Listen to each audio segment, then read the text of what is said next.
I can't wrap my head around what happened last week.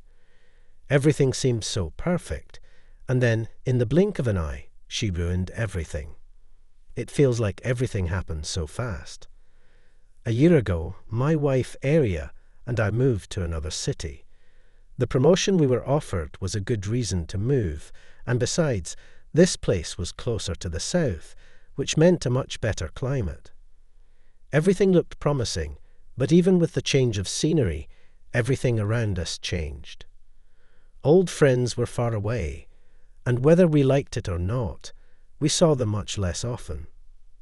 I had to look for a new job, but Aria was lucky. She got an excellent position almost immediately. She soon made new friends, one of whom was Ava, the one who set it all in motion. Ava, at 34, had never been married. She longed for it, but struggled to talk to men. Every time she tried, she would get flustered, stumble over her words, and the dates would usually end in awkward silence. You might wonder, what does this have to do with you? Well, the real issue wasn't her struggles with men. It was her connection to Aria. She seemed so innocent, and I figured she'd never drag my wife into anything shady. But something about that friendship made me uneasy. Every time Ava failed with a guy, she'd drag Aria to the bar to drown her sorrows in alcohol. One night, she even showed up at our place with a bottle of wine, and we ended up listening to her whine for hours. So, one evening at dinner, my wife casually mentioned that Ava had been dumped by yet another guy. She told me she was meeting her at a cafe to help her take her mind off things. Right away, I felt this urge to protest, knowing that it was just a matter of time before Aria would end up drunk again. And at that point, it didn't seem far from a real problem. But Aria reassured me that it was just a cafe, and she wouldn't let herself be convinced into drinking. I gave in, making her promise to stay sober. To my surprise, she came home early, and more importantly, sober. I couldn't help but wonder how Ava hadn't managed to convince her to have a drink. But when I asked, Aria just replied vaguely, no, she didn't drink either. We just sat and chatted. After that night, though, I noticed Aria started spending more and more time with Ava, like several times a week. They went to the movies, then to a cafe, and then to God knows where. I was a little puzzled, but I trusted Aria, so I didn't make a big deal of it. But one day, something happened that made me start questioning things. I was coming home from work when I saw Ava walking down the street, hand in hand with some guy.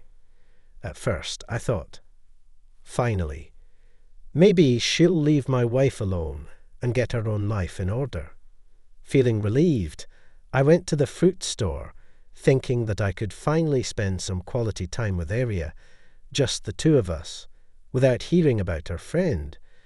But when I got home, she wasn't there. I tried calling and texting, but no response. I started to panic. A few minutes later, the door opens and in walks Aria. Out of nowhere, I blurt out, "How's Ava doing?" She said, "Not great. She's crying again." Apparently, they had spent hours at her place. I was silent, but at that moment I decided to keep my eyes open. The next day, I followed Aria. I was already there when I saw her leave the building and get into a black car. A man was driving, and he immediately handed her a bouquet. My heart sank.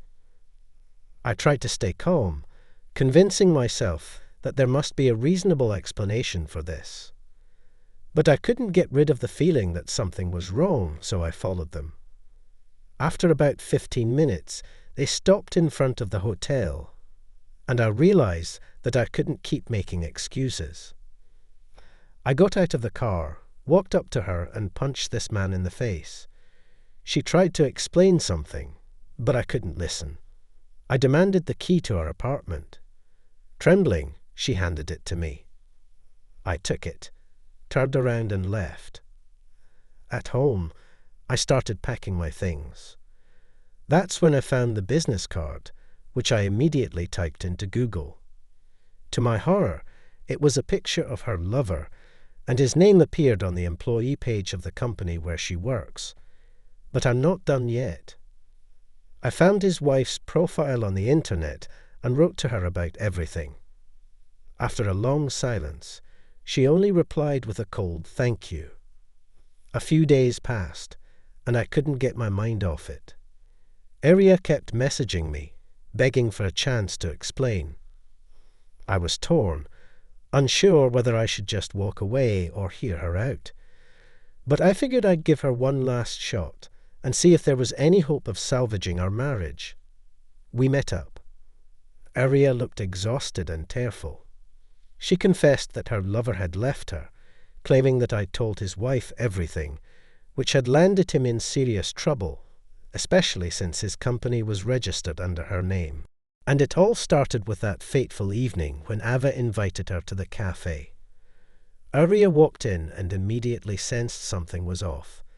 The tables were arranged oddly, and there were hardly any people around. It turned out to be one of those quick dates a setup Ava had wanted to try for a while.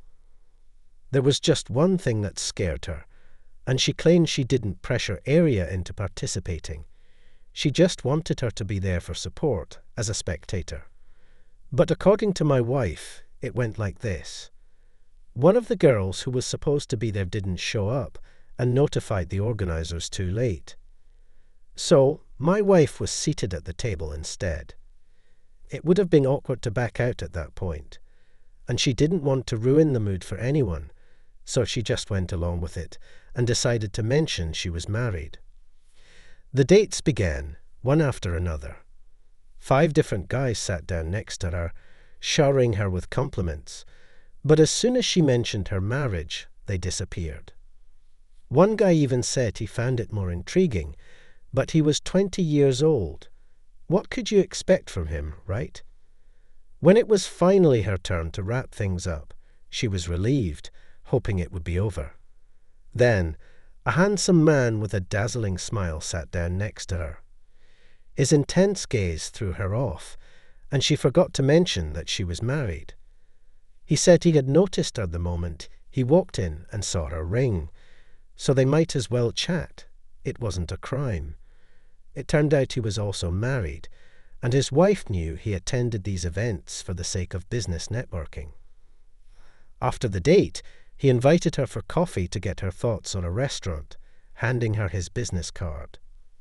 And that's when I snapped. She could have walked away from these dates at any time, but she didn't. She didn't need to take the card, but she did. She had so many opportunities to stop this from spiraling, and she didn't. And now here she was, sitting in front of me like some victim, telling me this ridiculous story. I couldn't take it anymore. I got up and left. She didn't even try to stop me. I think deep down, she knew it was pointless. As for Ava, her friend eventually found a man of her own and completely forgot about Aria. After the divorce, Aria's former friend left for her homeland, because by that point, nobody needed her here anymore.